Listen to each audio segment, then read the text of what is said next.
नमस्कार। आप सभी लोगों का एक बार फिर से मैथिमा कॉस्मोस के इस चैनल पे स्वागत है। हम लोग का मिशन एनटीपीसी सीबीटी 2 चल रहा है। इसके अंतर्गत हम लोग एनटीपीसी के द्वारा पूछे गए प्रीवियस ईयर में सारे क्वेश्चन का अध्ययन करने वाले हैं।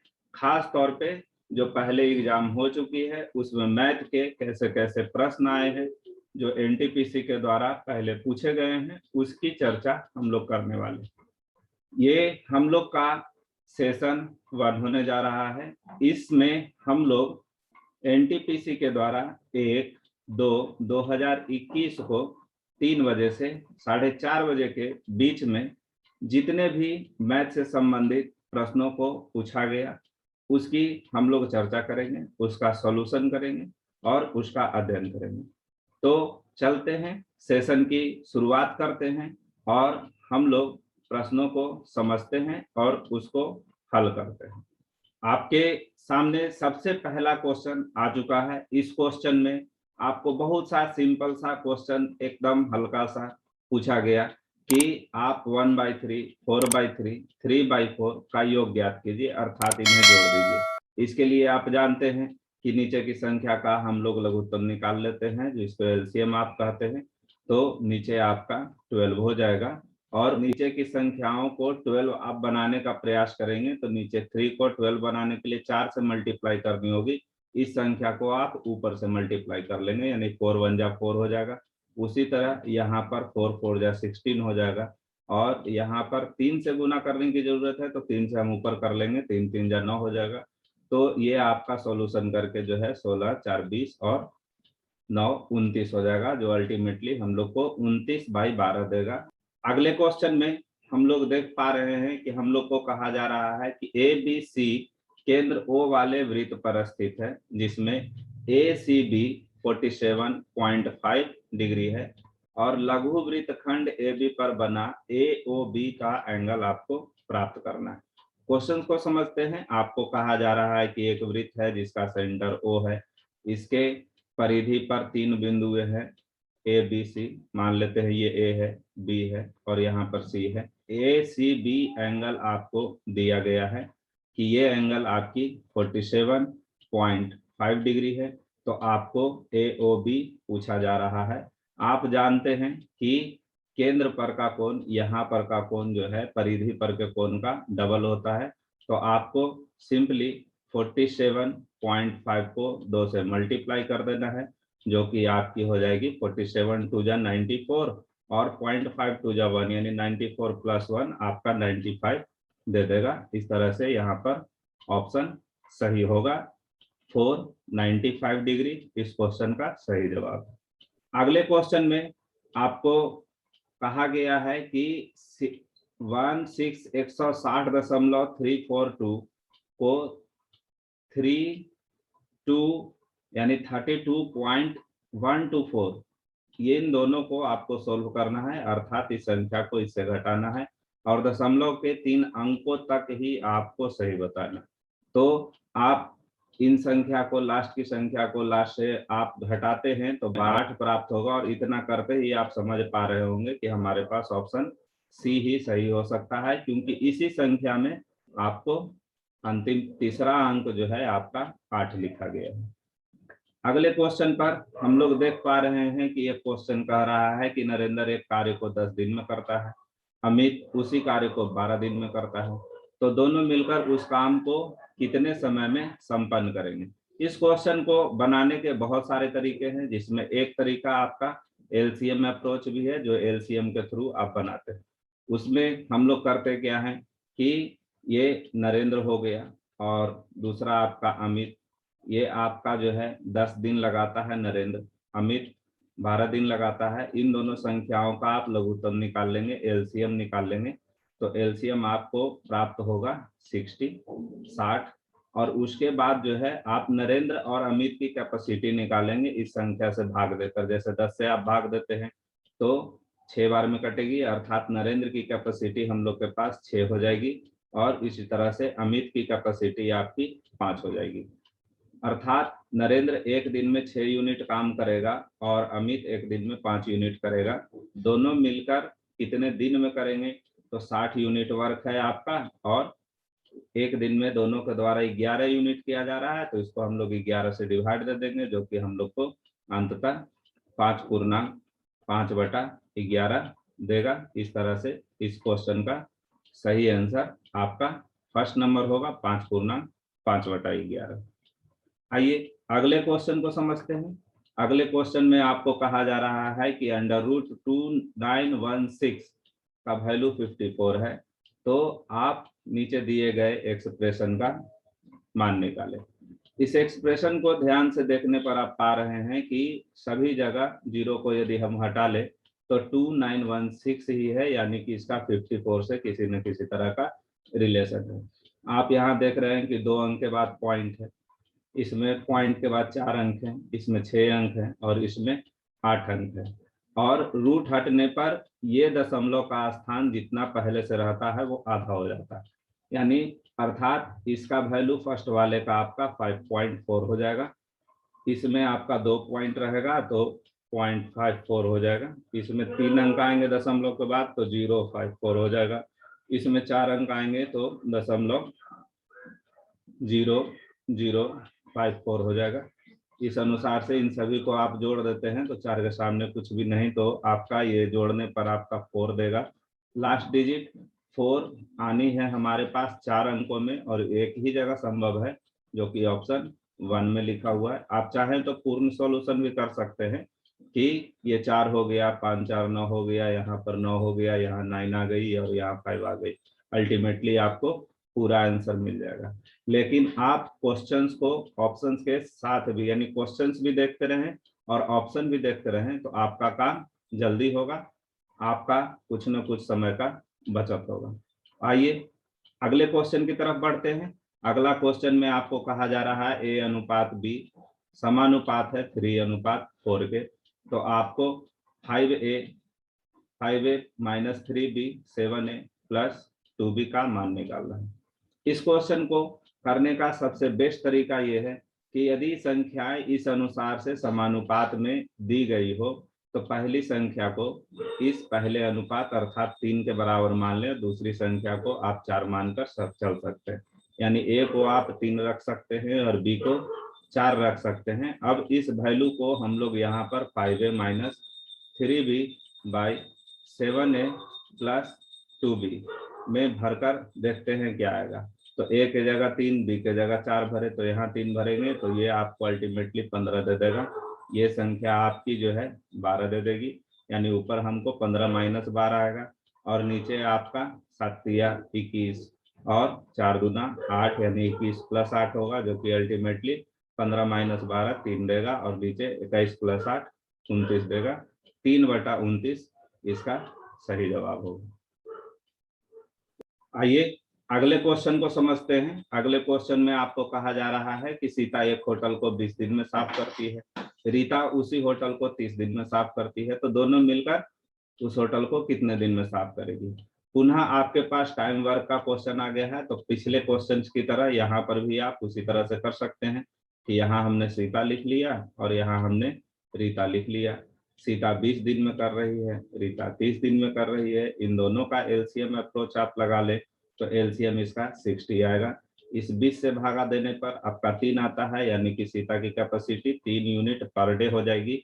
और 30 से भागा देने पर 2 आ रहा है, तो रीता की कैपेसिटी आपकी 2 यूनिट पर डे हो जाएगी। यानी एक दिन में सीता और रीता दोनों मिलकर जो है 5 यूनिट वर्क का समापन करेंगे।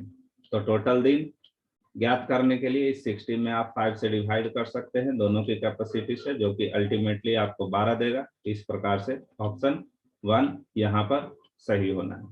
अगले क्वेश्चन पर बात करते हैं। अगले क्वेश्चन में ये इस एक्सप्रेशन का आपको वैल्यू मान निकालने के लिए कहा गया है। इसमें आप जानते हैं कि पहले हम लोग ब्रैकेट का सॉल्यूशन करते हैं, तो यहाँ ब्रैकेट का सॉल्यूशन आप करेंगे तो आपको प्राप्त होगा 5 4 9 9 5 45 आपकी हो जाएगी टोटल यहाँ रिजल्टेंट। और यहाँ पर आपका 6 3 9 भागा 3 यानी कि 3 आ जाएगा, यानी अल्टीमेटली 3 - 45 आने वाला है, जो कि सोल्व करने पर आपको -42 दे देगा। इस प्रकार इसका ऑप्शन सेकंड सही होना है। अगले क्वेश्चन पर बात करते हैं। इस क्वेश्चन में हम लोग को कहा गया है कि एक समबाहु त्रिभुज के अंतर्गत अंतःवृत्त और उस अंतःवृत्त के अंदर एक वर्ग खींचा गया है। तो त्रिभुज की भुजा यदि x है तो वर्ग का क्षेत्रफल आप ज्ञात कीजिए। तो वर्ग के क्षेत्रफल ज्ञात करने के लिए हम लोग को वर्ग की भुजा ज्ञात करनी होगी। इसके लिए आप कह सकते हैं समबाहु में अंतःवृत्त खींचा गया है, अंतःवृत्त में वर्ग खींचा गया है, तो आपका वर्ग का भुजा 1/√6 और स्क्वायर यानी 1/6 स्क्वायर इसका आंसर होगा। आइए समझते हैं कि इस क्वेश्चन को कैसे किया गया है।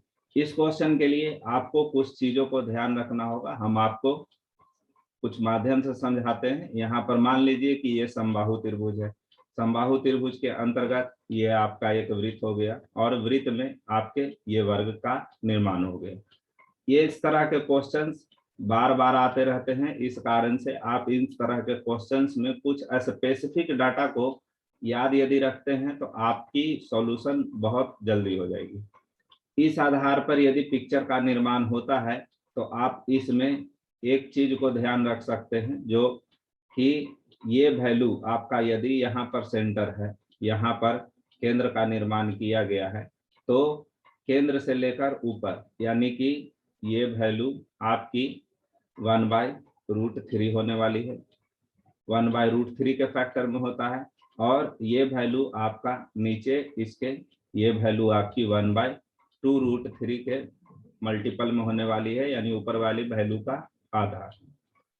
उसके बाद ये वैल्यू आपकी जो बनाई गई है वर्ग से संबंधित, ये वैल्यू आपका 1/√6 के फॉर्मेट में आने वाला है।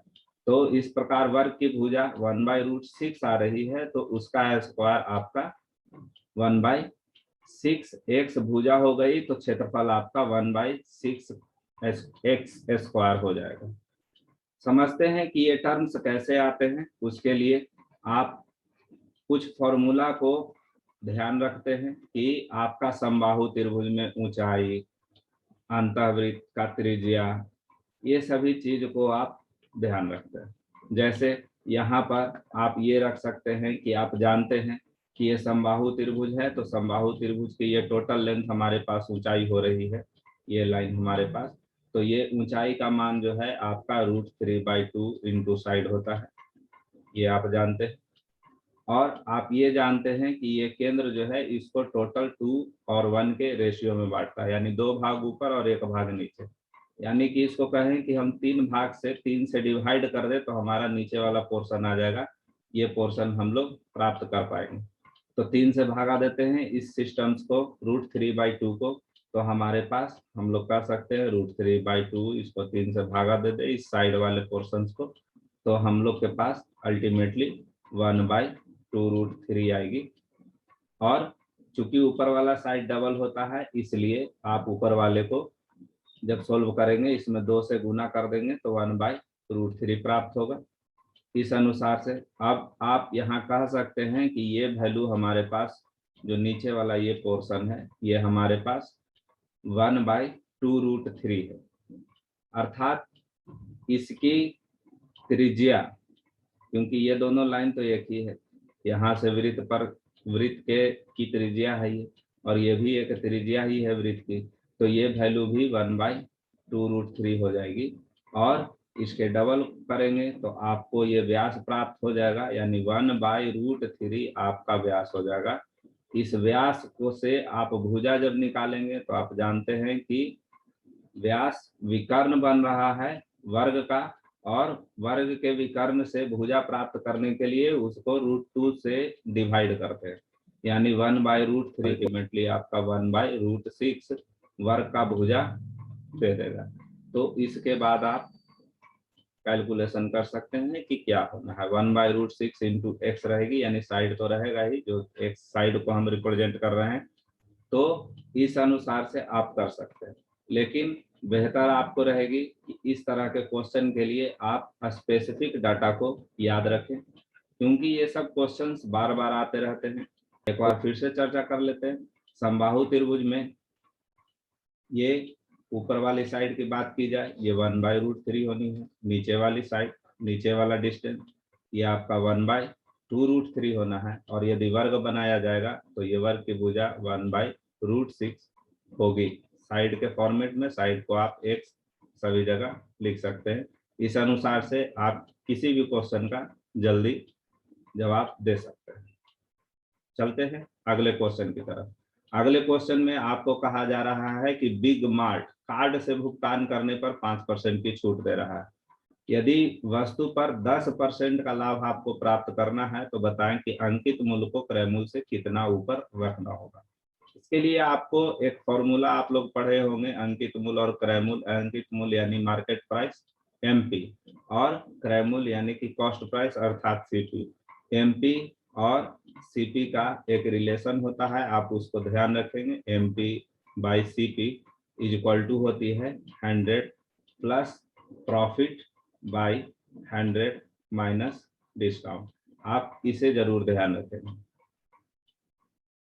इसमें आप ध्यान रखने के लिए ये भी कर सकते हैं कि ऊपर प्लस किया गया है या वैल्यू ऊपर बढ़ जाएगी तो एमपी हमेशा बढ़ा हुआ ही होता है सीपी से, तो इस तरह से भी ध्यान रख सकते हैं कि प्रॉफिट को ऊपर हम ऐड कर लेंगे।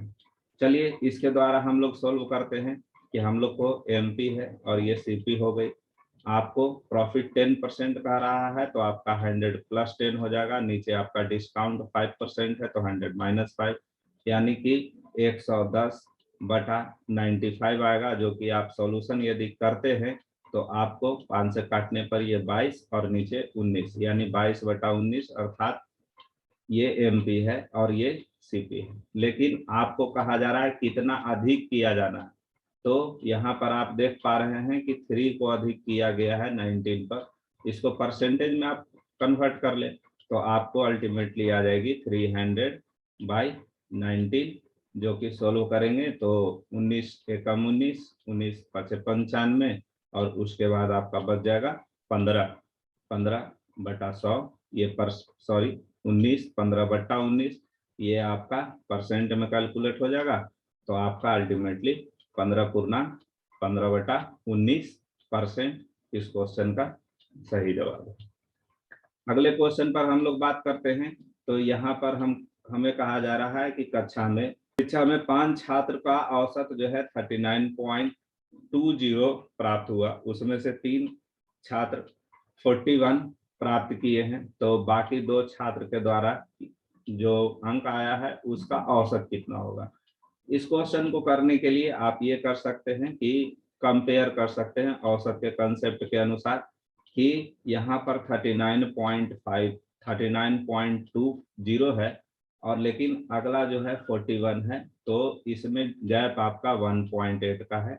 ये 1.8 एक्स्ट्रा लेकर गए हैं 3 व्यक्ति, क्योंकि 3 छात्रों का बात कर रहा है तो इसको आप 3 छात्र से कर लीजिए, यानी अर्थात जो बाकी के 3 हैं वो इतना एक्स्ट्रा लेकर गए हैं, तो इसका असर उल्टा पड़ेगा। ये प्लस इधर निकला है तो माइनस में आपका इफेक्ट पड़ेगा बाकी 2 छात्रों पर। तो 2 से इसको डिवाइड दे दे, आपको आ जाएगा यहाँ से इसको काटने पर 0.9 आ जाती है। 0.9 को 3 से करेंगे 2.7 का कमी आ जाएगा, तो 2.7 आप यहाँ से कम कर सकते हैं। 2.7 आप कम करेंगे तो आपको जो है ये 0, ये 5 और यहाँ पर आपका 8 2 6 यानी 36.5 आनी है। 500 को हटा तो 36.5 आप कह सकते हैं। इसका आंसर आपका सेकंड नंबर होना है 36.5। अगले क्वेश्चन में हम लोग देख पा रहे हैं कि हम लोग को कहा गया है 12 गुना 15, 15 गुना 21, 21 गुना 12 का मसा ज्ञात करने के लिए कहा गया। तो मसा ज्ञात करने के लिए आप एक चीज तो हम यह कह सकते हैं कि इसमें ये 27 तो इसमें आंसर में होना ही नहीं है। क्यों ऐसा कह रहे हैं इस चीज को आप समझे। जब भी मसा की बात की जाती है तो मसा प्रत्येक संख्या को जरूर काटना चाहिए, ये रूल है। इस चीज का ये ग्राउंड बना हुआ है कि HCF से प्रत्येक संख्या जरूर कटती है।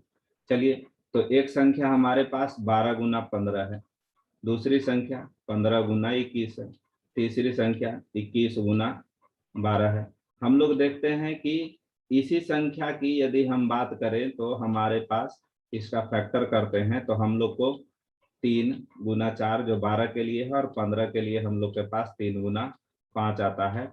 तो इसमें हम लोग देख पा रहे हैं कि हम लोग को केवल 9 बन रहा है, 27 नहीं बन रहा है। इस कारण से 27 को हम लोग डिवाइड कर खत्म कर दिए।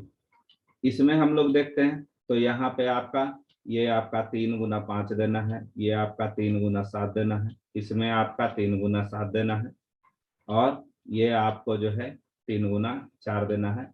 तो आप ऊपर से नीचे पर देख पा रहे हैं कि सभी में 3 और 3 दोनों साइड कॉमन है। 9 की मौजूदगी लगभग सभी जगह है, तो आपका HCF 9 हो जाना। अगले क्वेश्चन पर बढ़ते हैं। अगले क्वेश्चन में आपको कहा जा रहा है कि जॉन, जॉनी और जनार्दन खेत में एक काम को 6, 12 और 24 दिन में कर सकते हैं, तो सभी मिलकर कितने दिन में काम करेंगे। अगेन टाइम एंड वर्क का क्वेश्चन उसी तरह से हम लोग करेंगे। यहाँ पर जॉन, जॉनी और जनार्दन लिख देते हैं। जनार्दन, जनार्दन ये आपका 6 दिन में कर रहा है, ये 12 दिन में कर रहा है, ये 24 दिन में कर रहा है। तो आप इन सभी का एलसीएम निकाल लेंगे तो एलसीएम आपका 120 आना है। 6, 12, 24 का एलसीएम 120 आएगा। 6 से आप इसको डिवाइड देंगे तो आपका 20 यूनिट पर डे ये काम कर रहा होगा। 12 से आप डिवाइड देंगे तो आप कहेंगे कि जॉनी जो है आपका 10 यूनिट पर डे कर रहा है, और जनार्दन हम लोग के पास 24 अर्थात 5 यूनिट पर डे काम कर रहा है। सभी को मिलकर काम करवाना है, क्योंकि कहा जा रहा है कि सभी मिलकर काम करेंगे, तो सभी को मिला देंगे तो आपको इनके द्वारा एक दिन में किए गए कार्य की यूनिट पता लग जाएगी। तो आपका ये 35 होता है। तो इस 35 को आप टोटल दिन निकालने के लिए यहाँ से आप 120 में डिवाइड दे देंगे। तो आपका काटते हैं, सोल्व करते हैं इसको, 5 7 35 और 5 से ये 24 हो जाएगा, यानी 24/7 जो कि आपका 3/3/7 होगा। इस तरह से आपका ऑप्शन 1 इस क्वेश्चन का सही जवाब है। अगले क्वेश्चन पर बात करते हैं। अगले क्वेश्चन में कहा गया है कि यदि एक विक्रेता अपने माल का अंकित मूल्य क्रय मूल्य से 20% अधिक करता है और फिर 20% की छूट देता है, तो उसका प्रतिशत लाभ क्या होगा। पहले माल को 20% बढ़ाया गया है, फिर 20% घटाई गई है, तो उसका लाभ या हानि प्रतिशत आप बताइए। तो इस क्वेश्चन को भी करने के बहुत तरीके हैं, लेकिन बेस्ट तरीका का बात हम लोग कर रहे हैं। क्रय मूल्य सीपी हम लिख लेते हैं। इस मूल्य को आपको कहा जा रहा है 20% आप बढ़ा दीजिए, तो इसको एज्यूम कर लीजिए आप 100 पर, 20% इसको बढ़ा दीजिए 120 हो जाएगा। इसके बाद कहता है कि इस पर 20% की छूट दी गई है, यानी इस संख्या पर ये जो बड़ी मात्रा है जो बढ़ा दी गई है वैल्यू, उस वैल्यू पर 20% का छूट दिया जा रहा है। तो इसका 20% आपका 24 होता है, यानी 24 छूट दी गई है। तो अंततः इसको आप घटाएंगे तो वैल्यू आपकी 96 पर आ जाएगी। और इस संख्या को यहाँ सीपी से आप कंपेयर कर ले तो आप पा रहे हैं कि 4 की कमी हो रही है 100 पर, यानी कि 4% का कमी का मतलब लॉस हो रहा है, यानी 4% का हानि होगा इस सौदे में। आइए अगले क्वेश्चन पर बात करते हैं।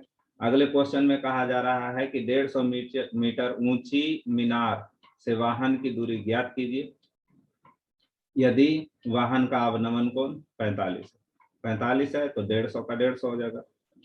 कैसे किया जा रहा है इस चीज को बताते हैं। आप हाइट एंड डिस्टेंस के क्वेश्चंस में कुछ फिगर को, स्टैंडर्ड फिगर को ध्यान रखें। उसमें आपका स्टैंडर्ड फिगर एक 45 के एंगल में होता है कि यदि एंगल 45 बन रही है तो आपका ये वैल्यू 1 और ये √2 को रिप्रेजेंट करता है। इसमें आपको मीनार की ऊंचाई कह रहा है, यानी ये वैल्यू आपकी कही जा रही है 150, और वाहन की दूरी पूछ रहा है। यहाँ वाहन यदि मान लेते हैं तो यानी कि ये वैल्यू आपको पूछ रहा है। तो आप देख रहे हैं कि एक 150 से गुना हो गया है, तो यहाँ पर भी हम लोग 150 से गुना कर देंगे। 1 का वैल्यू 150 है तो यहाँ भी 1 का वैल्यू 150 हो जाएगा। इस अनुसार से आपका ऑप्शन डी सही होगा। तो आप कुछ स्टैंडर्ड फिगर को अवश्य ध्यान रखें जो भी ट्रायंगल में बनती है। नेक्स्ट क्वेश्चन की तरफ बढ़ते हैं। नेक्स्ट क्वेश्चन में आपको कहा जा रहा है कि 45 किलोमीटर प्रति घंटा की चाल से एक रेलगाड़ी चल रही है। 4 घंटा में कितना खंभा को पार करेगी।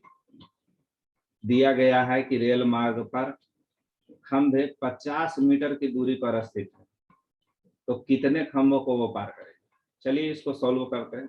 हम लोग सबसे पहले तो दूरी ज्ञात करेंगे कि आपकी चाल यहाँ पर दी गई है कि 45 किलोमीटर पर घंटा है और 4 घंटे तक ये चली है, तो आपका टोटल दूरी बराबर आप चाल गुना समय जानते हैं, तो आप इसे मल्टीप्लाई कर लेंगे तो आपका 45 इंटू 4 180 किलोमीटर आ जाएगी। लेकिन यहाँ कह रहा है कि 50 मीटर की दूरी पे खंभे लगे हुए हैं, तो ये टर्म हमारे पास मीटर में है, तो इसको आप मीटर में कन्वर्ट कर लेंगे, जो कि आपका इस पे 3 जीरो चिपका लीजिए तो आपका मीटर में कन्वर्ट हो जाएगा। इसके बाद 50 मीटर की दूरी पे खंभे लगे हुए हैं, तो आप 50 से भाग दे देंगे। अल्टीमेटली आपका ये सॉल्व करके 3600 आने वाला है, क्योंकि मीटर मीटर दोनों कट जाएगा, तो आपका 3600 आने वाला है। तो क्या 3600 लगाए, लेकिन यदि आप 3600 लगाते हैं तो ये आंसर गलत हो जाएगी, क्योंकि जब वो समझिए कि यदि वो खंभा पार कर रहा होगा तो फर्स्ट स्टेज में तो एक खंभा के पास वो जरूर होगा, उसके बाद ही दूसरे के पास जाएगा। तो ये बता रहा है कि इतने खंभे वो पार करेगा, लेकिन पहला खंभा तो आपने छोड़ दिया, तो इस खंभे को इसमें इंक्लूड करना पड़ेगा। तो 3601 खंभे उसके द्वारा पार किए जाएंगे।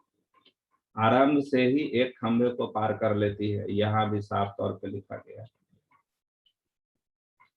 अगले क्वेश्चन पर बात करते हैं। अगले क्वेश्चन में आपको कहा गया है कि एक चुनाव में एक उम्मीदवार जिसने 37% मत प्राप्त किए और विजयी उम्मीदवार से 52,000 मतों के अंतर से हार गया, तो इस चुनाव में दोनों उम्मीदवारों को डाले गए कुल मत कितने होंगे। तो 37% प्राप्त हुआ है, यानी कि 13, 13, 26, 52 यानी कि 2, ये इसका आंसर आपका ये हो जाना है। कैसे किया जा रहा है इस चीज को समझें। जब भी चुनाव की बात होती है तो आप जानते हैं इसमें 2 उम्मीदवार का बात किया जा रहा है, तो आप इस तरह से समझ लें कि यदि दोनों को 50-50% मिलेगा तो दोनों टाई हो जाएगा, कोई नहीं जीतेगा। लेकिन एक को 13.7% मिला है, यानी 13% की यहाँ कमी हो रही है। जाहिर सी बात है कि ये 13% इसमें आ गया, यानी इसको 63 मिला है। तो आप इस चीज को जज करेंगे कि एक 13% जब लेस हुआ है तो अगला 13% एक्सेस हो जाएगा, यानी कि 13 तो टोटल 26% अधिक हो जाएगा। और यहाँ पर वही चीज कह रहा है कि 26% का दोनों में डिफरेंस हम लोग को आ रहा है, 26 का अंतर यहाँ पर प्राप्त हो रहा है, और ये 26 जो है वो 52 पर 4 शून्य लिखा हुआ है। चलिए इसी रूप में लिख देते हैं, इतना का फर्क हो रहा है। तो आप एक यूनिट आप निकाल पा रहे हैं कि यहाँ पर जो है 2 पर 4 शून्य हो जा रहा है, और ये हमारे पास 1 का वैल्यू है, तो 100 का वैल्यू यानी 100%, 2 जीरो और चिपका लेंगे तो हमारे पास सेकंड ऑप्शन सही हो जाएगी। तो आप इस पैटर्न को ध्यान रखेंगे कि जितना एक कम होगा डबल जो है उन दोनों का डिफरेंस प्राप्त हो जाएगा। ठीक है, अगले क्वेश्चन पर बात करते हैं। अगला क्वेश्चन में आपको कहा जा रहा है कि 120 के विषम और समभाजकों की कुल संख्या को क्रम से बताइए, यानी कि विषम कितने भाजक होंगे और समभाजक कितने होंगे। अमूमन सामान्य तौर पर इस क्वेश्चन को हल करने के लिए आप इस विधि का अप्लाई करते हैं कि इसका जो भी इस संख्या को विभाज्य करेगा उस संख्या को हम लोग लिख लेंगे 1 से लेकर 120 तक, और चेक कर लेंगे कि उसमें सम कितने हैं और विषम कितने हैं। लेकिन ये छोटा डिजिट है तो शायद आप लिख भी पाए, लेकिन यदि बड़ा डिजिट हो तो शायद आपकी समस्या बढ़ सकती है। जैसे मान लीजिए किसी चीज को 12,000 कर दिया गया तो प्रॉब्लम आपकी बढ़ सकती है। तो यहाँ पर हम लोग इसको सॉल्यूशन को एक नए सेट्स में देखेंगे, समझने का प्रयास करेंगे, भाजकों की संख्या से संबंधित बातों को करेंगे। इसमें आपको करना क्या है कि जो भी संख्या दी होती है इस संख्या को आप ब्रेक कर लेते हैं इसके गुणनखंड में, अभाज्य गुणनखंड में। तो अभाज्य गुणनखंड में आप इसको ब्रेक करते हैं तो आप इसका फैक्टर करते जाइए, आसानी से ये टूट जाएगा। जैसे आपका 120 आप कह सकते हैं कि 8 गुना 15 लिख सकते हैं, और इस 15 को हम 3 गुना 5 लिख सकते हैं। यानी कि पूरी तरह से हम लोग देखें तो 8, यानी हम लोग के पास 2 पे पावर 3 आनी है, और ये 3 आना है एक सिंगल, और 5 एक आना है। ये हमारे पास इसका अभाज्य गुणनखंड के फॉर्म में 120 को हम लोग लिख चुके हैं। इसके बाद की चीजों को आपको समझना है। 2 पर पावर 3 का मतलब है कि ये मैक्सिमम 8 से कटेगा, लेकिन यह 2 से भी तो कटेगा। तो आप इस चीज को इस रूप में लिख लें कि 2 पे पावर 3 है तो 2 पर पावर 0, 2 पर पावर 1, 2 पे पावर 2, 2 पे पावर 3, जहां तक है वहां तक पूरा कर लें। इस अनुसार से यहाँ पर भी 3 पे पावर 0, 3 पे पावर 1, और यहाँ 5 पे पावर 0, 5 पे पावर 1 आप इस्तेमाल कर लेंगे। अब इसमें कही जा रही है विषम। विषम में आप जानते हैं विषम और सम। विषम में आपकी संख्या में 2 नहीं होना चाहिए। तो 2 तो आप देख पा रहे हैं कि यहाँ से यहाँ तक है, यानी आप कहिएगा कि सर इतने नहीं हो सकते, लेकिन हाँ ये हो सकता है। तो यानी कि इसमें से विषम के लिए केवल इस संख्या को आप चूज कर सकते हैं, और इसमें आपकी 2 संख्याएं चूज हो सकती है, यहाँ पर आपकी 2 संख्याएं चूज हो सकती है। तो अल्टीमेटली जो ये पैटर्न बन रहा है, आप कहेंगे कि हम लोग फर्स्ट ऑर्डर से एक संख्या ले सकते हैं, इसमें 2 ले सकते हैं, और इसमें 2 ले सकते हैं। टोटल इसको आप गुना कर लें, भाजक की संख्या मिल जाएगी। जो विषम होगा आपका 2 एकम 2 और गुना 2 यानी 4, यानी विषम संख्याएं 4 होंगी। और विषम संख्या 4 होते ही आप ऑप्शन लगा सकते हैं। लेकिन यहाँ पर हम लोग सम संख्या को भी कैलकुलेट करने का प्रयास करते हैं। सम संख्या में आप कह सकते हैं कि सम संख्या के लिए हम लोग को 2 से गुना करना होगा। तो 2 तो आपका यहाँ से लेकर यहाँ तक लिखा हुआ है, यानी कि फर्स्ट रो के लिए आप 3 संख्या को लेंगे, अगले में 2 ले लेंगे, उसके अगले में 2 ले लेंगे। 3 दूना 6 दूना 12, यानी कि 12 आपकी सम संख्याएं होंगी, जो कि यहाँ लिखा हुआ है। तो इस पैटर्न का एप्लीकेशन करके आप सम संख्या और विषम संख्या के भाजकों की संख्या को आप आसानी से प्राप्त कर पाते हैं। चलिए अगले क्वेश्चन पर बात करते हैं। अगले क्वेश्चन में आपको कहा गया है कि x + 1/x = 2 है, तो x² / 1/x² का मान क्या होगा। अमूमन बहुत सारे तरीके हैं इसको भी करने के, एज इट इज। कुछ लोग इसमें वैल्यू सेटिस्फाई करवा देते हैं कि सर हमने 1 रख दिया, 1 रख दिया, और 1 1 2 हो जा रहा है, यानी इसको सेटिस्फाई कर रहा है तो यहाँ भी सेटिस्फाई कर देगा, तो 1 1 2 हो जाएगा। इस तरह से भी कर सकते हैं, या फिर आप इस तरह से भी कर सकते हैं कि 1/1/x = 2 है, हमको स्क्वायर का टर्म कह रहा है, दोनों तरफ हम लोग स्क्वायर कर लेंगे। तो इस साइड में आप स्क्वायर कर देंगे, इस साइड में भी स्क्वायर कर देंगे। तो यहाँ स्क्वायर करते हैं तो a² + b² और प्लस 2ab, यानी 2 × x × 1/x, और इधर में हम लोग के पास 2 दूना 4, ये सोल्व हो जाएगा। इस 2 को इधर आप कर दीजिएगा तो आपका अल्टीमेटली x² / 1/x² आपका 4 - 2 यानी कि 2 प्राप्त होने वाला है। तो इस तरह से भी कर सकते हैं। चलिए अगले क्वेश्चन पर बात करते हैं। अगले क्वेश्चन में आपको कहा जा रहा है कि इसका आप मान निकालें। 4 + √2 + 1, इसको तो रेशनलाइज आप कर सकते हैं। नीचे √2 + 1 है तो आप √2 - 1 से आप मल्टीप्लाई ऊपर कर सकते हैं, और नीचे भी √2 - 1। अल्टीमेटली ये नीचे वाला टर्म आपको 2 - 1 देने वाला है, यानी जो भी चीजें बचेगी ऊपर बचेगी। तो ऊपर के लिए सॉल्यूशन हम लोग करते हैं। आप देखिए इससे इसको मल्टीप्लाई करते हैं तो 4√2 आएगा, इससे इसको करते हैं तो -√2 आएगा। 4√2 और -√2 आपका जो है 3√2 देगा। इसके बाद बाकी की संख्या को ज्ञात कर लें। जैसे 4 को 1 से करेंगे तो आपका -4 आएगा, इसको आप इससे करेंगे तो 2 आएगा, यानी कि 2 - 4 अर्थात -2 आपको प्राप्त होने वाली है, यानी 3√2 - 2। इस अनुसार से आपका ऑप्शन 3 इसका सही जवाब होगा। अगले क्वेश्चन पर हम लोग चर्चा करते हैं। अगले क्वेश्चन में आपको कहा जा रहा है कि इसके कितने गुणनखंड होंगे जो 50 से विभाज्य होंगे लेकिन 100 से विभाज्य नहीं होंगे। देखिए जो 120 में हम लोग बात किए थे, जिस अनुसार से सॉल्यूशन का हम लोग को संख्याओं को तोड़कर दे दिया गया है, तो फर्दर आप इसको गुना करने के परेशानी में ना पड़े, आप उसी विधि का प्रयोग कर सकते हैं। देखिए 2 पर पावर 2, 3 पर पावर 1, 5 पर पावर 2, 7 पर पावर 1। इसको हम लोग अपनी सिस्टम्स के अनुसार इसको ब्रेक कर ले कि यहाँ पर 2 पे 0 होगी, 2 पे 1 होगा, 2 पर 2 होगा, 2 तक है। 3 पर यहाँ पर 0, 3 पर पावर 1 होगा, यहाँ 5 पे 0, 5 पर 1, 5 पर 2, और यहाँ 7 पर 0, 7 पर 1, ये होगी। ये आपका इससे ऊपर का कंटेंट है। आपको ये नीचे वाली इन संख्याओं पर आपको विचार करना है। आपको कह रहा है कि 50 से विभाज्य होनी चाहिए। तो 50 से विभाज्य का मतलब क्या है? आप 50 को जब आप ब्रेक करते हैं तो आप कहते हैं कि 25 गुना 2 होगा हमारे पास, यानी कि 25 को आप 5 का स्क्वायर कह सकते हैं और इसको 2 पे पावर 1 कर सकते हैं। इसमें से यदि आपने किसी एक को भी छोड़ दिया, यदि आप एक 5 को छोड़ दे, एक 2 को छोड़ दे, तो 50 बनना संभव नहीं है।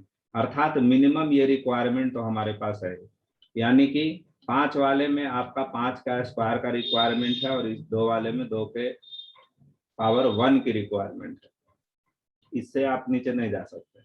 तो यहाँ से आप देखते हैं कि इसमें आपका 2 पे पावर 1 से तक से ऊपर आप चल सकते हैं। तो यहाँ पर टोटल 2 संख्याएं बन रही है, यहाँ 2 संख्याएं बन रही है, इसमें इससे पीछे आप जा नहीं सकते, तो एक ही बनेगी और यहाँ पर 2 बनेगी। इस अनुसार से 50 से विभाज्य होने वाली 2 दूना 4, एकम 4 दूना 8, यानी 8 संख्याएं होंगी जो 50 से विभाज्य होंगी। लेकिन आपको कहा जा रहा है कि 100 से विभाज्य नहीं होना चाहिए। चलिए 100 पर बात करते हैं। 100 में आप इसी तरह से यदि ब्रेक करें तो 100 को आप 25 गुना 4 लिख सकते हैं, यानी 5 का स्क्वायर गुना 2 का स्क्वायर, यानी 5 स्क्वायर और 2 स्क्वायर से पीछे आप नहीं जा सकते। तो 2 स्क्वायर यानी कि हमारे पास देखिए यहाँ पर लिखा हुआ है 2 स्क्वायर, इससे पीछे नहीं जा सकते। 5 स्क्वायर यहाँ पर है, यानी इसमें आप केवल एक संख्या ले सकते हैं, यहाँ 2 संख्या ले सकते हैं, यहाँ 1 लीजिए और यहाँ 2 ले सकते हैं। इसको आप सोल्व कर ले तो टोटल गुना कर लेंगे तो आपको प्राप्त हो जाएगा 4, यानी 4 संख्याएं ऐसी होंगी जो 100 से कटेंगी। अब 50 से कटने वाली 8 संख्याएं हैं, 100 से कटने वाली उसमें 4 संख्याएं हैं। तो आप कह सकते हैं कि केवल 50 से जो कटेगा, जो 100 से नहीं कटना है, तो उसके लिए आपका 8 - 4 यानी कि टोटल आपका 4 संख्याएं होंगी जो ऑप्शन नंबर 3 में लिखा हुआ है। तो आप इस पैटर्न को अच्छे से समझें कि किस अनुसार से इस तरह से भाजक निकाले जाते हैं। चलिए अगले क्वेश्चन पर हम लोग बात करते हैं। अगले क्वेश्चन में कहा जा रहा है कि एक बिजली के खंभे का उन्नयन कोण 30 से बढ़कर 60 डिग्री हो जाता है जब इसे देखने वाला व्यक्ति अपनी आरंभिक स्थिति से 30 मीटर खंभे की ओर बढ़ता है। तो खंभे की ऊंचाई बताइए। तो 30 है, तो 30 2 15 15√3 इसका आंसर होगा।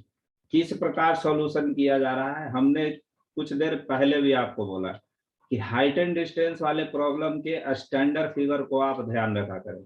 यहाँ पर चलिए इसका फिगर हम बनाते हैं। ये हमारे पास सिचुएशन बता रही है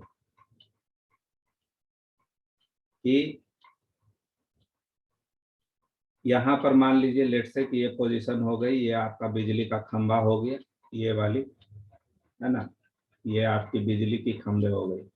तो इसमें कहा जा रहा है कि यहाँ से आपका 30 डिग्री का एंगल बन रहा था, लेकिन इसके ओर 30 मीटर जब बढ़ा गया है तो आपका ये एंगल 60 हो गया। ये क्वेश्चन है और इसको आपको पूछा जा रहा है। स्टैंडर्ड फिगर के दौरान यदि आप चलते हैं तो इसमें आप ध्यान रख सकते हैं कि 30 60 जब एंगल 30 बन रही हो 60 बन रही हो तो ये √3 होता है। ये वैल्यू आपका यहाँ से यहाँ तक 1 होना है, ये वैल्यू आपकी 2 होती है, ये भी वैल्यू आपकी 2 होती है और ये वैल्यू 2√3 होती है। इन सारे तथ्यों को आप यदि ध्यान रख पाते हैं तो आप देख पा रहे हैं कि यहाँ पर देखिए, जहाँ यहाँ 2 लिखा हुआ है, यहाँ 30 लिखा हुआ है, यानी कि इसको इससे 15 से गुना किया गया है। तो आपको इसकी वैल्यू पूछ रही है तो आप इसमें 15 से गुना कर देंगे √3 में, तो 15 से आप यहाँ गुना करके आप पहुंचाएंगे तो आपका 15√3 हो जाएगा। ऑल्दो इसको करने के लिए बेसिक तरीका भी है, लेकिन ये अच्छा तरीका है। इसीलिए हाइट एंड डिस्टेंस के जितने भी फिगर्स बनते हैं उन सभी फिगर्स का आप जरूर अध्ययन करें और उसके स्टैंडर्ड फिगर को ध्यान रखें, तो चीजें आसान हो सकती है। चलिए अगले क्वेश्चन पर बात करते हैं। अगले क्वेश्चन में आपको कहा जा रहा है कि इसका आप मान ज्ञात करेंगे। तो ब्रैकेट के अंदर से आप सोल्व करते हैं। सिंपल सा क्वेश्चन है कि 8 3 11 में से 6 गया तो 5 बचेगा। ये -5 यानी ये लगा हुआ है तो 4 - 5 आपका जो है -1 देगा। ये -1 माइनस और माइनस प्लस हो जाएगा, यानी कि ये आपका +1, यानी कि टोटल कैलकुलेशन आपको 15 + 1 16 दे देगी। और ये माइनस आ गई, यानी 20 - 16 अल्टीमेटली आपका 4 आंसर आना है। अगले क्वेश्चन पर बात करते हैं। अगले क्वेश्चन में आपको कहा जा रहा है कि आप इसका मिश्र अनुपात यानी कि कंपाउंड रेशियो आप पता कीजिए। कुछ रेशियो दी गई है 45 अनुपात 75, 3:5, 51:68, 256 अनुपात 81 और इसका मिश्र अनुपात निकालने के लिए कहा जा रहा है। मिश्र अनुपात से आप परेशान नहीं होइए। मिश्र अनुपात निकालने का बहुत सिंपल सा तरीका है कि आप सारे अनुपात को एक दूसरे में गुना कर दीजिए। अर्थात यदि हम लोग गुना करते हैं तो देखिए 45/75 इसको इस रूप में हम लोग लिख लें, 3/5 अगले को इसमें लिख लें। इसी तरह से 51/68 और 256/81। जब कंपाउंड रेशियो निकालने की यानी मिश्र अनुपात की बात है तो इन सभी को आप आपस में गुना करके सोल्व कर लें। आइए सोल्व करते हैं। इस 5 से यहाँ 9 बार में कट गया, इस 9 से यहाँ 9 बार में कट गई, 9 9 81 हो गया। ये 3 से 3 बार में कट गया और 3 से ऊपर देखिए 17 बार में कट गया। 17 से 68 को ये काट देगा 4 बार में और 4 से ये इसको काट देगा 64 में। ठीक है, तो अल्टीमेटली आपके पास 64/75 हो जाएगी। ठीक है, तो इसका आंसर आपका फर्स्ट ऑप्शन इस क्वेश्चन का सही जवाब होगा। अगले क्वेश्चन के रूप में आपको कहा जा रहा है कि ABCD एक चक्रीय चतुर्भुज है। ABC समबाहु त्रिभुज है। CDA का मान ज्ञात कीजिए। CDA का मान ज्ञात करना है। तो चलिए इसको समझते हैं। हम लोग पिक्चर बनाते हैं। कह रहा है कि वृत्त है, इसमें ABCD चारों पॉइंट वृत्त पर हैं। ABC समबाहु है, तो इसको समबाहु हम बना लेते हैं। ये A हो गई, B हो गई, C हो गई और D भी इसी पर है। तो D ले लेते हैं यहाँ पर। ये आपको कह रहा है इस एंगल को आप बताएं। इस एंगल को आपको बताना है। आप देख पा रहे हैं कि यहाँ ये कह रहा है कि ABC समबाहु है। समबाहु का मतलब कि सारा एंगल 60 होता है, यानी ये एंगल 60 होगा। जब ये 60 हो गया तो आप देख पा रहे हैं कि इस चतुर्भुज की आप बात कीजिए तो ये चतुर्भुज जो चक्रीय है ना, जिस जो वृत्त पर सारे पॉइंट्स हैं, तो एक तरफ 60 है तो इस तरफ जो है 180 - 60 होगा, क्योंकि दोनों का एडिशन होता है 180। चक्रीय चतुर्भुज के विपरीत कोणों का योग 180 होता है। तो आप इसको सोल्व कर लेंगे तो 120 प्राप्त हो जाएगा। इस अनुसार से इसका सही जवाब, सॉरी 4 नंबर नहीं 3 नंबर 120 डिग्री होना है। ठीक है, चलिए आगे बढ़ते हैं। अगले क्वेश्चन में कहा जा रहा है कि दो गोलों के आयतन का अनुपात ज्ञात कीजिए। वक्र पृष्ठ का क्षेत्रफल 1 4 है। ये वक्र पृष्ठ का क्षेत्रफल है, आयतन पूछ रहा है, तो 1 4 है, तो 1 2 1 8 इसका सही जवाब होगा। क्या किया गया उस चीज को समझे। वक्र पृष्ठ का क्षेत्रफल आप जानते हैं कि गोला का वक्र पृष्ठ का क्षेत्रफल 4πr² के टर्म में होता है और आयतन 4/3πr³ होता है। ठीक है, दोनों का अनुपात दिया हुआ है, यानी कि आप इस टर्म को आप ध्यान देकर चलेंगे, इसे और यहाँ। तो क्षेत्रफल यानी कि r² आपका दिया हुआ है। कैपिटल स्मॉल कर लीजिए सहूलियत के लिए, तो 1 4 है। तो आपका r³ पूछ रहा है, तो इससे आप r/r निकालिएगा तो 1/2 हो जाएगा और यहाँ 1/2 का क्यूब 1/8 होगा। तो आप इस चीज को ध्यान रखें कि क्षेत्रफल यानी स्क्वायर के टर्म में, आयतन यानी क्यूब के टर्म में। ठीक है, तो इस प्रकार ये क्वेश्चन भी हम लोग देख पाते हैं।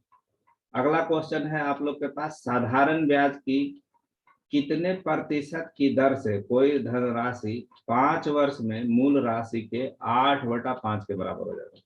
अच्छा, मूल राशि के 8/5 के बराबर हो जाएगा, यानी कि ये मूल राशि है और ये आपका हो गया है।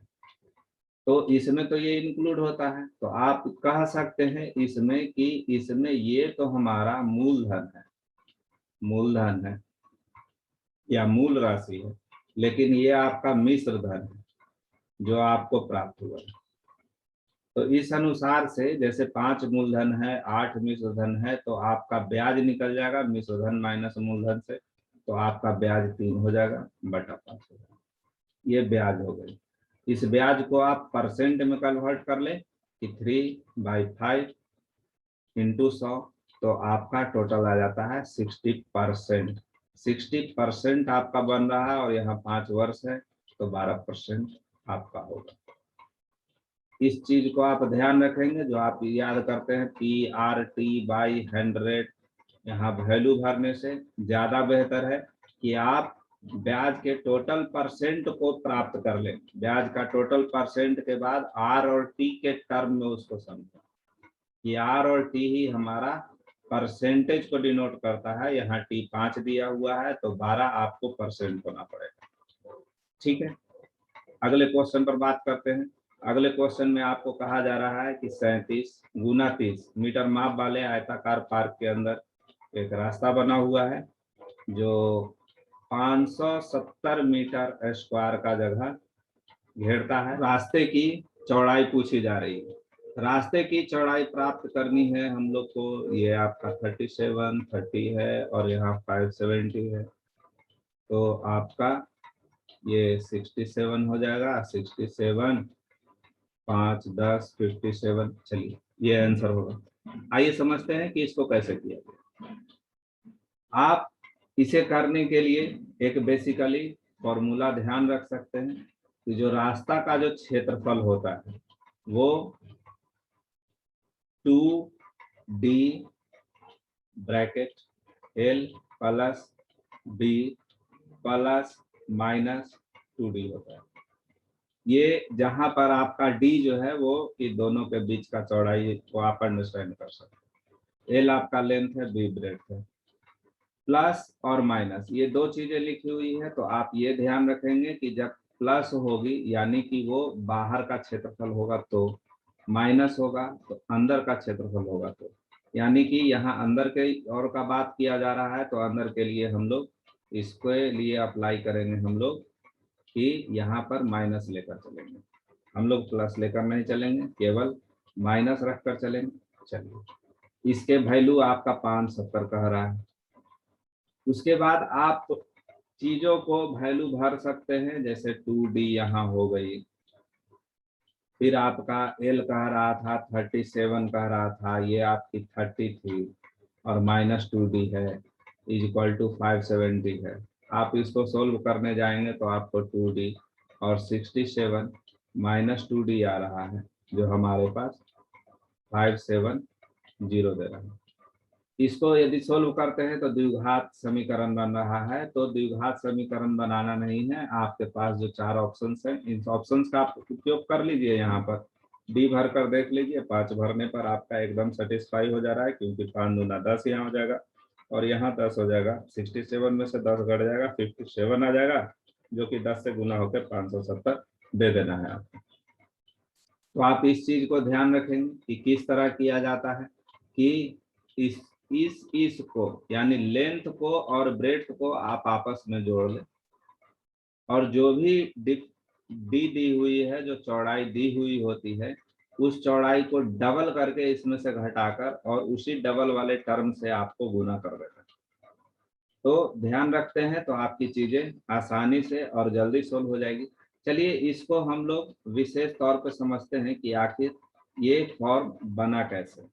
आप मान लीजिए कि ये ब्लू वाला एरिया जो हम लोग का है, ब्लू वाला एरिया ये हम लोग को शो कर रहा है आपका कि कोई लॉन है, और इसमें बाहर की ओर क्षेत्र बनाया गया है। ये एरिया बाहर है, लॉन हमारा ये है ब्लू वाला जो रेड कलर से आपका घेरा हुआ है, बाहर में रास्ता बना हुआ, और इस रास्ता का हम लोग को क्षेत्रफल निकालना है। चलिए क्षेत्रफल निकालते हैं, और इसमें हम लोग जानते हैं कि ये लंबाई है तो एल है, ठीक है, इस चीज को, और ये ब्रेथ है, ये रेड वाली केवल एरिया। इसे अब एक चीज आप समझें कि इसमें सामने सामने वाली चीजों को काटकर अंदर कर दिया जाए यदि, तो आपको ये पिक्चर प्राप्त होगा जो अंदर का क्षेत्रफल बनाकर दे देगा रास्ता का। अब इस चीज को समझते हैं कि आपको ये चीजें किस अनुसार से क्रिएट हो रही हैं। आप एक चीज यहाँ पर समझकर चालू करेंगे कि आपने यहाँ से एरिया को अंदर किया था, ठीक है, और इस साइड से आपने इतनी एरिया को किया। अच्छा, ये एरिया तो आपकी डी है, और कितना ये इसकी चौड़ाई था तो डी था, तो एक डी इधर से और एक डी इधर से, ये 2D अंदर में एंट्री हुआ है, ठीक है। उसी तरह से आप इधर से लेंथ वाले एरिया को देखिए, यहाँ से और यहाँ से ये अंदर गया है, तो आपका ये लेंथ हो गई, तो ये डी और एक इधर से डी, यानी 2D वाला एरिया अंदर गया।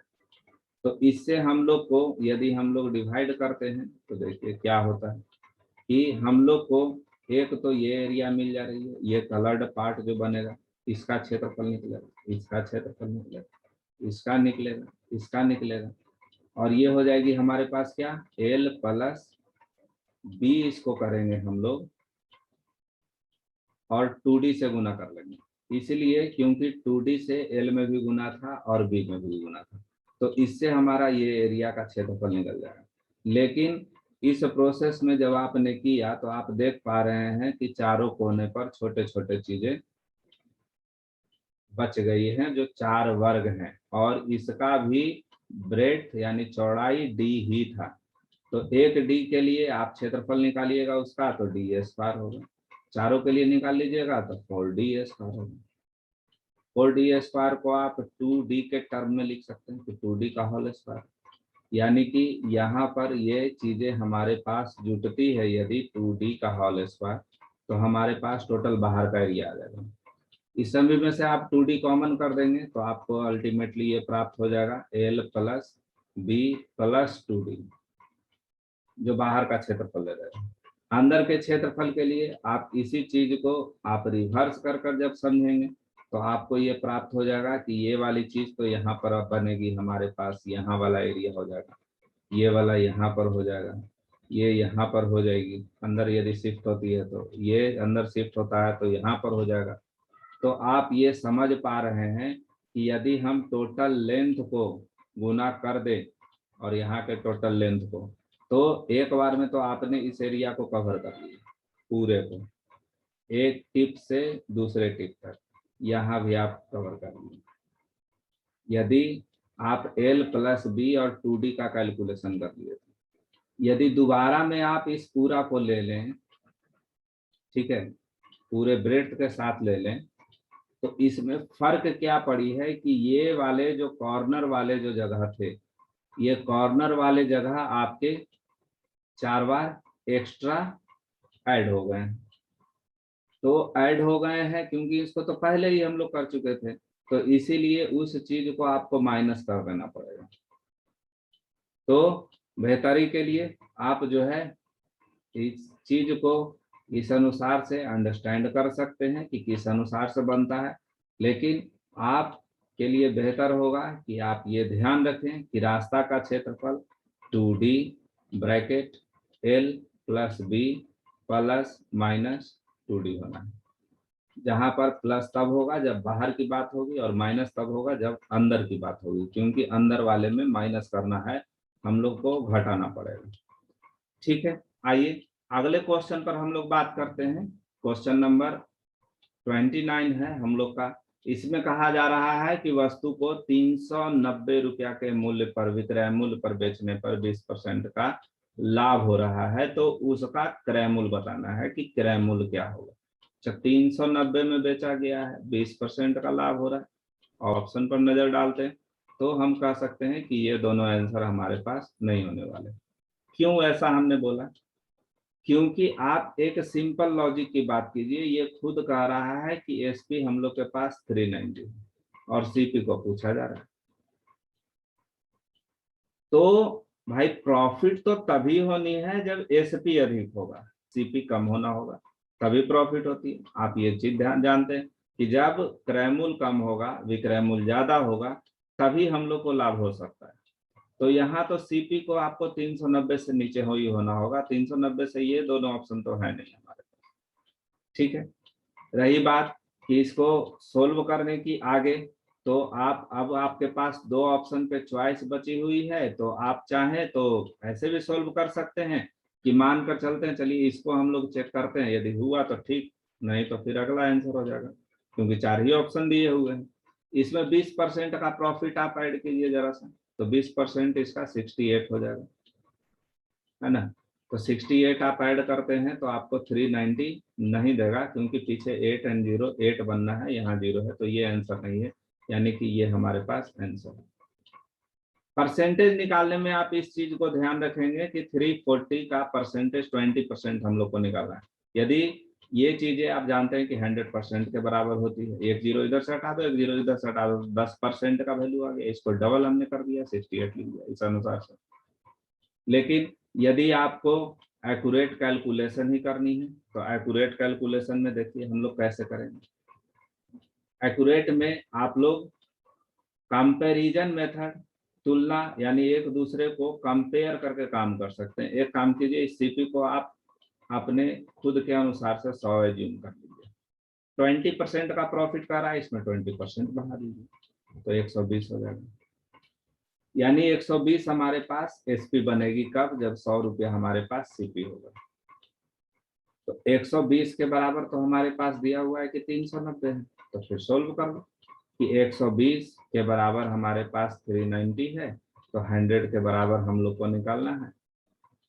तो 100 के बराबर आपका 390 बाई 120 और इंटू 100 हो जाएगा। देखो 0 से 0 कट गया, 3 चौके 12 और 3 से यहाँ पर 13 हो गई, 4 से आपका 25 हो गया, 25 गुना 13 कर देंगे तो 250 प्लस 75 यानी 325। 25 को 10 से कर लिए तो 250 और 25 को 3 से कर दिए 75, यानी 325 हम लोग का इसका आंसर होगा। तो इस क्वेश्चन का सही जवाब आपका ऑप्शन नंबर 3 है। 3 ऑप्शन यहाँ क्लियर। चलिए अगले क्वेश्चन पर बात करते हैं। इस क्वेश्चन में कहा जा रहा है कि 7 वर्षों का ग्राफ दिया हुआ है ए बी के द्वारा और आधार पर प्रश्न का उत्तर दीजिए। अच्छा ठीक है, यानी कि जो ब्लू लाइन से है वो ए है और रेड लाइन से बी है। किस वर्ष में कंपनी ए बी के द्वारा बिक्री का अंतर न्यूनतम रहा है, ये हम बिक्री को ही दे रहे हैं। अंतर न्यूनतम रहा यानी कि दोनों के बीच का डिफरेंस कम होगा। देखिए यहाँ पर इसमें बात कीजिए तो इतना बड़ा डिफरेंस, यहाँ इतना बड़ा, यहाँ इतना बड़ा, यहाँ ये कम हुआ कुछ, यहाँ कुछ कम हुआ, यहाँ ये सबसे कम तो यहाँ पर है ना। तो हम लोग देखते ही इसको कह सकते हैं कि ऑप्शन नंबर 4 इसमें सही है। 2006 में सबसे कम अंतर रहा। तो ग्राफ को देखने का हैबिट भी बनाइए कि किस अनुसार से चीजों को समझा जाए। चलिए अगले क्वेश्चन पर बात करते हैं। अगले क्वेश्चन में हम लोग को कहा गया है कि ये कुछ पाई चार्ट दिया हुआ है, इसमें मार्केटिंग, कॉपीराइट, कांच ग्लास, मेल्टिंग, मोल्डिंग, पैकिंग का खर्चा दिया हुआ है। सभी चीजें यहाँ पर 20% लिखी हुई है, ये 15 है, ये 10 है, ये 25 है, ये 20 है और ये आपका 10% है। कलर मार्जिन में आपको ये सबसे शुरू वाला दिया हुआ है मार्केटिंग का, उसके बाद फिर सीक्वेंस बढ़ती गई है, इस डायरेक्शन में मूव करता गया। ठीक है, इसमें कहा जा रहा है कि मोल्डिंग का लागत 28,400 है, तो कॉपीराइट का लागत यानी कि खर्च आपको बताना है। चलिए मोल्डिंग देखते हैं, यानी कि हम लोग के पास मोल्डिंग का कलर ये हो गया, कॉपीराइट का ये हो गया। ठीक है, तो हम लोग देख पा रहे हैं कि कॉपीराइट ये है हम लोग के पास 15%, है ना, मैं यहाँ लिख दूं। और इसके बाद ये मोल्डिंग हमारे पास ये हो गई, ये वाली है जो कि 20%। तो 20% के बराबर वैल्यू दिया हुआ है, 15% पूछ रहा है। अच्छा ठीक है, यानी 20% का वैल्यू दिए हुए है हम लोग के पास 28400 और 15% का वैल्यू हम लोग को पूछा जा रहा है। ठीक है, निकालते हैं। 15% का वैल्यू निकालने के लिए आप इसको चाहें तो इसको 20 से डिवाइड, यानी 28400 बाई 20 और इंटू 15 होगा। आप इसको सोल्व कर ले सकते हैं। 5 तिया 15, 5 चौके 20, 4 से यहाँ काट दो, 7 28, एक कम एक, यानी 7100। इसको 3 से गुना कर दीजिएगा तो 3 कम 3, 7 21, यानी 21 और 3 लिखा हुआ होगा, यानी 21,300। चलिए इस क्वेश्चन पर हम लोग बात करते हैं। तो यहाँ कहा जा रहा है कि वर्तमान में एक माँ की आयु पुत्री की आयु की 3 गुनी है। 5 वर्ष पहले आयु का अनुपात 4:1 है। ठीक, सोल्व करते हैं। पुत्री का वर्तमान आयु आपको पूछ रहा है। एक काम करते हैं, यहाँ पर हम लोग माँ लिख देते हैं, मदर है ना, माँ हो गई और यहाँ पुत्री हो गई। वर्तमान में कह रहा है कि 3 गुनी है। यदि पुत्री को हम 1 मान ले तो माँ हमारे पास 3 वर्ष की होगी। 3 गुना कर रहा है, 3 होगा, 3 यूनिट 1, इन दोनों का रेशियो हो जाएगा। 5 वर्ष पहले 4 गुने की, पहले वाली चीजों को चलो इससे पहले कर देते हैं। ये 4 गुने थे, यानी ये 4 था, ये 1 था। अब एक चीज को आपको समझना है कि जब दोनों की उम्र को 5 वर्ष पहले लेकर हम लोग जाएंगे तो ऐसा नहीं है कि दोनों के उम्र का डिफरेंस घट जाएगा। जैसे यहाँ पर उम्र का डिफरेंस आप देखिए, यहाँ पर उम्र का डिफरेंस आपको 2 आ रहा है, यहाँ पर उम्र का डिफरेंस आपको 3 आ रहा है।